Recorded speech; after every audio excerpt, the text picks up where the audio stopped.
everybody, LeXRSV here, and welcome to an unboxing, a retro video game unboxing. And this is no normal retro video game unboxing because this is an unboxing of a very rare, highly sought after, and very valuable game. Of all of the games in my collection currently, including this one, this game just arrived. It arrived 2 days ago, and I went to pick it up today. Is my most valuable game is Alien Soldier. I zoomed in on it. It's to the left side of Classic Collection. You can barely see it on the camera, but Alien Soldier is currently my rarest game in my collection. It's worth about 310 euros.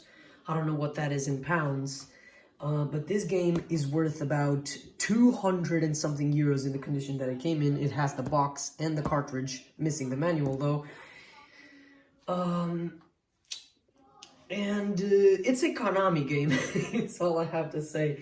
Pretty much every single retro Konami game is really difficult to get your hands into nowadays. And this is actually a very coincidental acquisition because we're in October, and you know what happens in October? It's Halloween time, and this game is kind of Halloween themed because it's about monsters and stuff. So this is a pretty good game to get for Halloween times. Yeah, you might guess what the game is, considering that it is for the Megadrive. It's made by Konami, and the theme of the game is monsters. You might already know, but if you don't know, then whatever. This game is worth about 200 and something euros, but I got it for 90 euros. And just so you know, 90 euros for you UK collectors, in case a person from the United Kingdom is watching this, 90 euros is 78 pounds. I got a 200-pound game for 78 pounds. It was a fucking awesome deal. Awesome deal. I remember seeing a guy on Reddit, and he told me, and he posted something on Retro Gaming, Reddit, and Retro Collecting, saying, wow, I got this game for 80 pounds, and I got extremely jealous, but I got it for even cheaper than that. And that's so funny, to me, at least. Let me just rip off the bottom of this paper, because it also has information that I don't want you to see, because I don't want you to know, my address. I don't want you to dox me and come to my house or something. But it seems like he used a full motion TV and monitor wall mount for this game. Or maybe just scanned me, and what's inside here is a full motion TV and monitor wall mount. If that was the case, I'd be extremely pissed. But yeah, it's a game by Konami. It's about monsters, and it's Halloween time, so that's pretty good.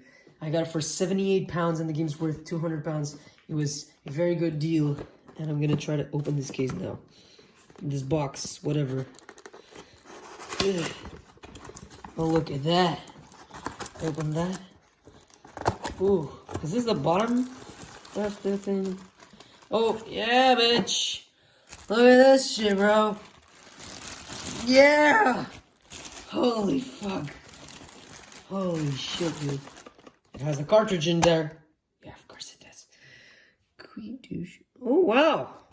This came from a toy store in Setúbal, in my country, Portugal. So I bought this from a Portuguese seller. Oh, man. I genuinely didn't believe I would ever have this game in my collection, yet here it is. Oh my god, I'm just trying to look at it. You're not looking at it on camera, but I am definitely seeing it here. Oh man, and it is so difficult to get out of there. And something that I like about these Konami games is that usually Sega Genesis games have Sega imprinted on the back, but here you can see it says Konami instead. So you know this is a real Konami cartridge, an authentic one. The box is also authentic, from what I know, because it has the Sega Portugal warranty. I mean, that pretty much guarantees it's authentic, and the picture quality looks authentic also. I think it does, at least. Yeah. But usually Konami also makes custom boxes, and it says Sega here instead. But I mean, Portugal Sega was kind of a cheapskate back in the 90s. If you like, all, like, for example, there's a separation anxiety, Spider-Man and Venom separation anxiety for the Genesis. On the European version, it has like the European box, the blue Megadrive stuff, and then you open the box and it has the blue Megadrive cartridge. But for whatever reason, in Portugal, they sold the game with the blue case and red Genesis cartridge. It was, yeah, they really cheaped out back in the day. I don't know. But yeah, this is Castlevania, the New Generation, or as you American fellows might know it, Castlevania Bloodlines. This is the European version of Castlevania Bloodlines. This game released in 17th March 1994 in North America. It released one day later on the 18th March 1994 in Japan, and the game was called Vampire Killer. And it released on the 20th March 1994 in Europe as Castlevania the New Generation. Why did they change the title for the European release, you might be asking? It's because Germany, and in this case I think it's kind of understandable because this game has to do with World War I, and that took place in Europe in real life, so it's kind of a sensitive topic. And when this game came out yeah, they had to censor a lot of the things that had to do with blood. In level 1, in the game's first level, there's a dead corpse that's getting feasted on by crows, and that was removed from the European version of the game. There's also the... what was it?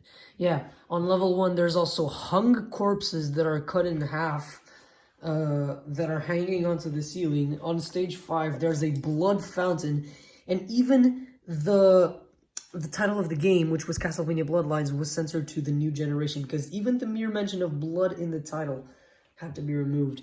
And also, this character that's right here, Eric Lacard, when he dies, in the American Japanese version, he gets pierced with his own spear. And he doesn't in the European version, he just falls, I guess. Yeah, and Castlevania the New Generation is the European version of Castlevania Bloodlines. It's still as good of a game.